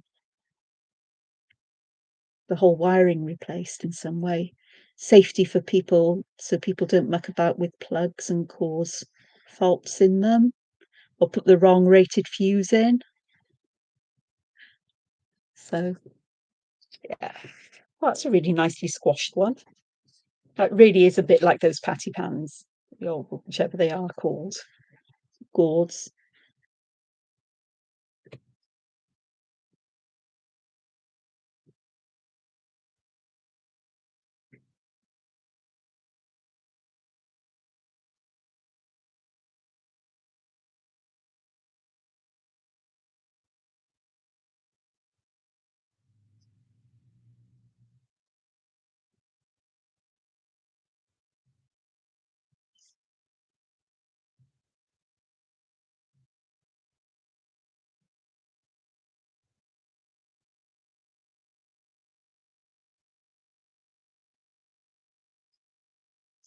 Even though there may not be much in the way of weaving going on with these, I'm not entirely sure that's such a major thing.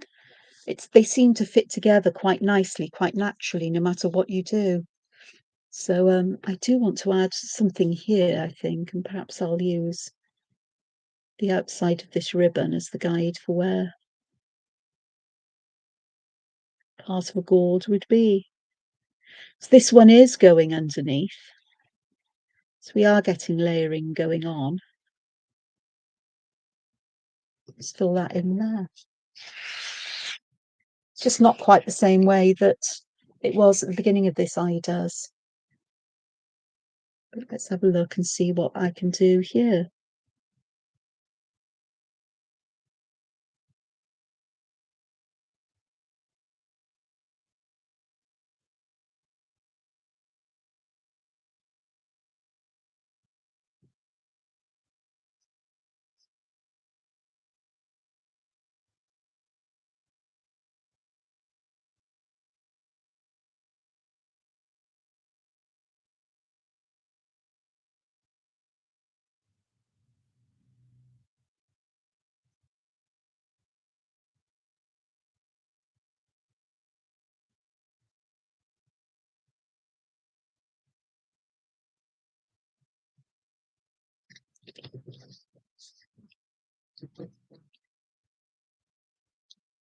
I don't know.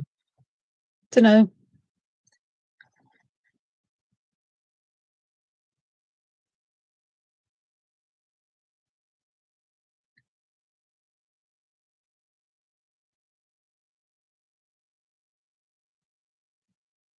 Definitely some poor doggy barking like mad outside. Not that I think you'll hear it, but Hello, Lomo no Criciarat. Hello. Oh, Lomo. How are you doing? I'm just finishing up Inktober Tangles. I'm on day 31.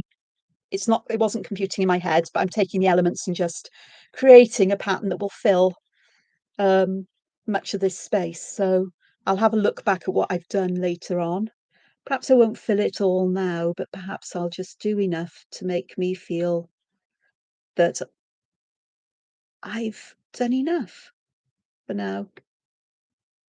Perhaps I don't have to fill this page in. Perhaps I can leave some space for me to write on it as it goes into my sketchbook. I don't know. I'm saying I don't know a lot because I really don't. I'm at a loss for words mostly. That's why I'm quite quiet and not very chatty today, I think.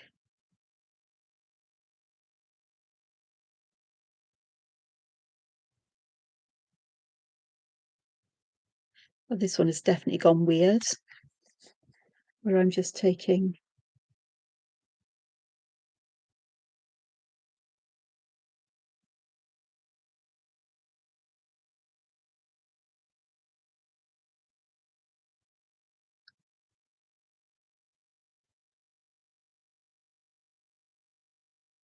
Actually, there's nothing to stop me weaving, sort of weaving them as I continue working, is there? That's a very strange shaped one, but I think that's where I'm going to leave it. I'm just going to go back and add some shading, not highlights because they're not going to show up on this relatively plain background. But I really want to have a look at the shading with the Idas. This poor thing here that was total failure. But it's all fine and well in the world. And then I can go and have a cuppa and something to eat because I'm feeling rather peckish. Okay, so this one is going to be interesting because I'm looking where all the lines are close together and where there's some overlaps. Okay, so we've got lots of lines close together, and where there are overlaps is where there would be shadow as well.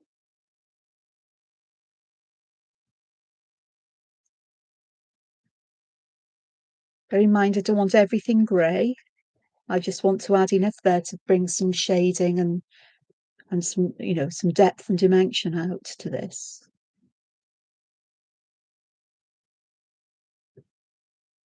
So I'll just do that one.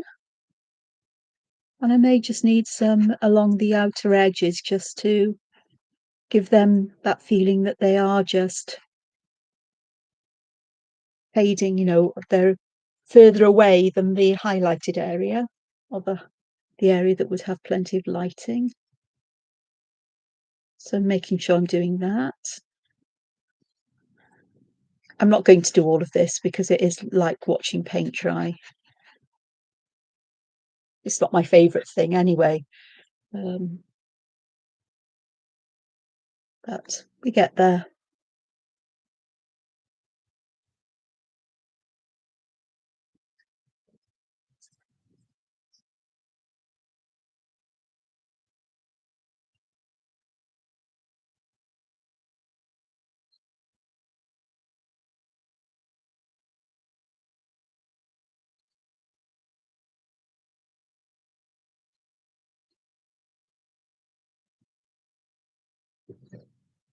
So how are we doing? I don't know.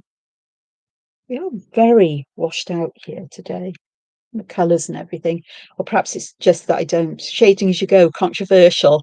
Well, I just don't follow the rules really. Well, I kind of do, but you know, and I prefer to split it up because I find it a very tedious process. It's not my favourite thing. Drawing with pen is, but then going and adding shading. I don't mind if I'm using something like alcohol markers or Pitt artist pen, things like that, or maybe even watercolours if I'm feeling in the mood for them. But or Inktense pencils with a brush pen. That's it. But graphite is not my favourite thing to use, but I am throughout this. I've tried pastel pencils, which are okay, but they're not me either. But it starts to add that dimension. I can see the usefulness of it. And I also prefer to do shading one little part at a time rather than try to put all of the graphite down and then go back and blend it out, because I know I will miss areas. Whereas if I do it this way, I can remember where I've just been and where I need to go next, as it were. I can focus on that one motif.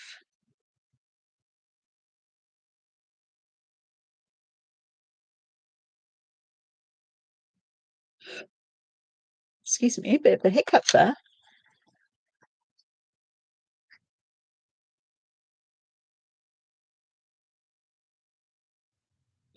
I'm also controversial, as I will also use erasers if I need to.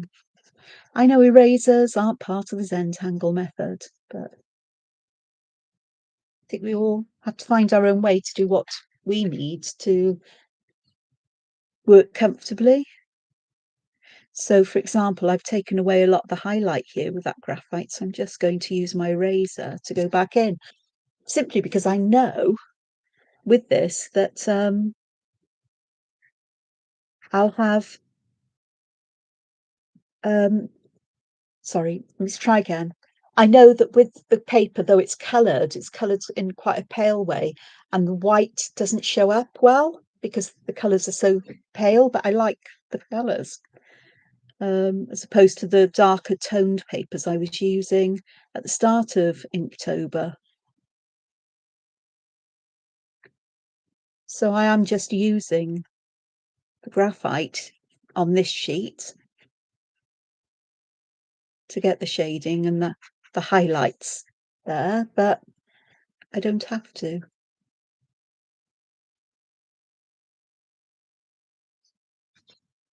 So I'm not going to finish all of this here and now because I've just about fed up of it. Graphite. I'll just do a bit round here just to see how we can, because this is where I started with the Idas, and I can see that I've made a bigger effort or bigger fuss about the rounding bits and so on this. But all in all, it's not too shabby. So let me just zoom out so we can have a look at the whole of the thing. Oh, it's a slog, full stop shading. I mean, this is an A4 sheet of paper, so it's really big. It's not as big as A3, but it's still fairly big. So this is the end of Inktober for me this year. I must say I have really enjoyed joining you all on the live streams, because I've done all of my Tangles, the Tangle Inktober Tangle Pattern Challenge in 7 videos on YouTube, each of them about 2 hours long. This one's almost at 2 hours, some are over. And I've really enjoyed doing it, even though I haven't added shading to everything. I'm done, basically. But I've had some lovely times, some fun fun explorations. I've fun with Cangula, using different shapes, sort of like fragments, if you will, and exploring variations on the theme here. This was poke hearts, and I've ended up with all kinds of flowers and buds and things coming off from that. I did have fun with various using fragments, even fragments of shattuck, because this is a variation on shattuck, that is, ones you wouldn't have expected. And I did like this particular one. So if I get my Sketches book us out, and we can have a look at the days that I've done. Just one out two there. So days. So this was the very first one, and it's all blue and white. And you can see the difference in the intensity of colour. If I put this here, this one looks almost white against it. That may be something to do with the camera I'm using. But yeah, I'm not a fan of brush pens. I like the Fude pens, like the Tombow Fudes, especially the green one, which is the hard one. I like those for drawing because you can change the line width. I haven't used one of those for a while, but this is where I started with. This was day 1 up till day 10, so there's 10 days. I think there's 10 days on each of them because I've got 3 sheets. Variations, I haven't added shading and highlights to all of them, but the highlights really do stand out because this paper is much darker in terms of contrast and so on. So I surprise myself whether I'll get round to adding highlight and shading to these different things. I've used coloured pencils, and I've used I think I used all coloured pencils on this one for the shading, sort of like darker blues and some lighter blues in places. Lots of white gel pen to really make those highlights pop out, and more subtle highlights with either white charcoal or graphitint white pencils, depending on how bright I want them. But the white gel pen really does stand out. And I tend, although in places I have used lines for the highlights, like around here, I do tend to add dots and filling black areas with little white bits and so on. It's just so much, it's so fun to do. So this is the second page. Again, it's darker than the one I'm working on in terms of, you know, how how bright or how dark the colours are. It's not as dark as the blue, so the highlights don't really show up as well, but the white gel pen still does. So I had fun playing. You can see there's cangular fragments here and cangular, and there's various things going on. So I really did enjoy doing this one as well. These butterfly type things, what they called bee flies. They were interesting as a way of creating butterflies, moth-like things, and so on. And these were interesting. This is the mythograph, I think. On these, I really like how these turned out, especially this one because I put little sort of like seeds in there with, and then white on the top and little dots of white. So it's almost like you can see through a translucent covering over the seeds. Fragment on the top right looks like a Union Jack. Fragment on the top right. Top right of the green one. It's not there. This one.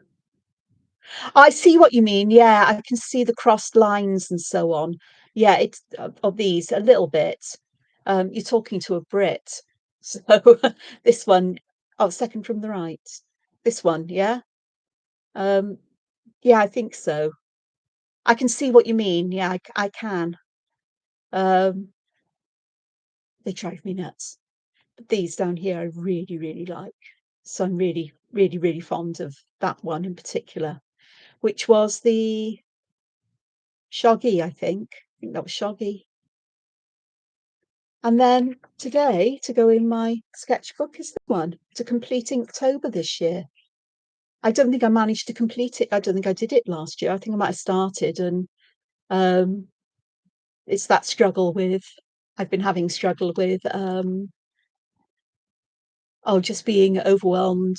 I'm calling it had too much social interaction with people, or if I've been somewhere where there are bright lights, loud noises, crowds, and just too much going on, or I've had to focus for a long time, it's like my brain sort of short circuits, and I muddle my words up and get things the wrong way round, and it's all to do with autism.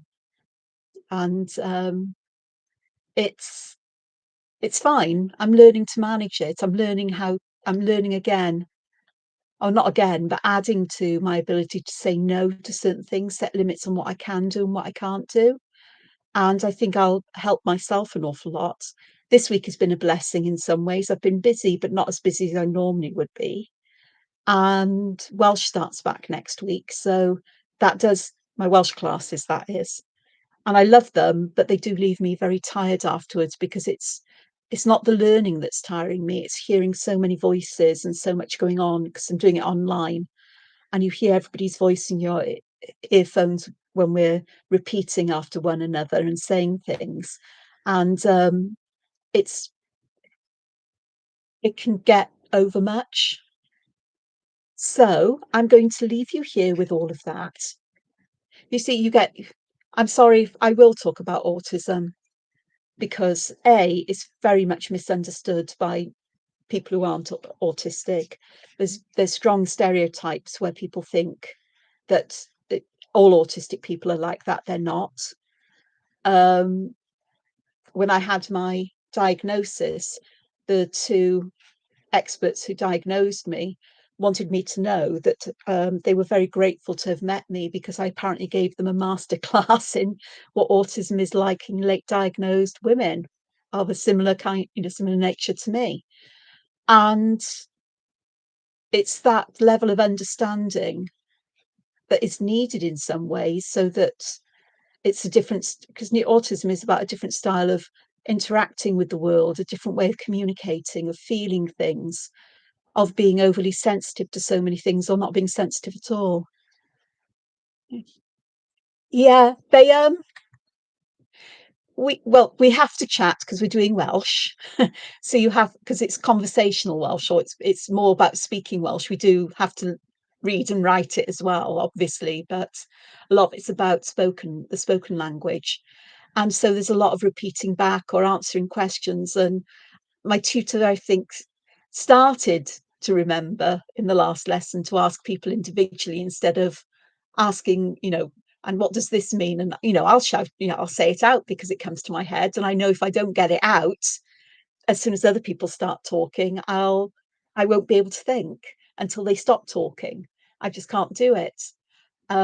So I'm not very good where there's lots of people talking because I hear everything, and even though I can't process it all or I'm aware of it all, I can hear everything, this from the smallest sounds to the biggest, and it drives me nuts. And it's just so fascinating. They do have a hard time spotting it in women, or they used to, but they're getting much better at it because there's so much more now that is known about how autism presents in females and how it's presenting in women who've had it all their lives but are high masking. And it's the more they're working with people and diagnosing people, the more knowledge is coming as well and greater understanding. And that's why numbers are going up. It's because for a long time, autism was only a male thing. Girls didn't have it, even though I taught children, girls in school, because I was a school teacher. I taught science for 28 years and I mainly focused on special needs children who I did really well with. I now know that's because I'm basically one of them in a different way. Um, but they wouldn't be recognized because they were girls. It was so rare. And now they find all women are coming up because the criteria have been changed. They're recognizing that it presents differently in women, even though you get the same tests that are done on boys as men and boys, but it presents in different ways.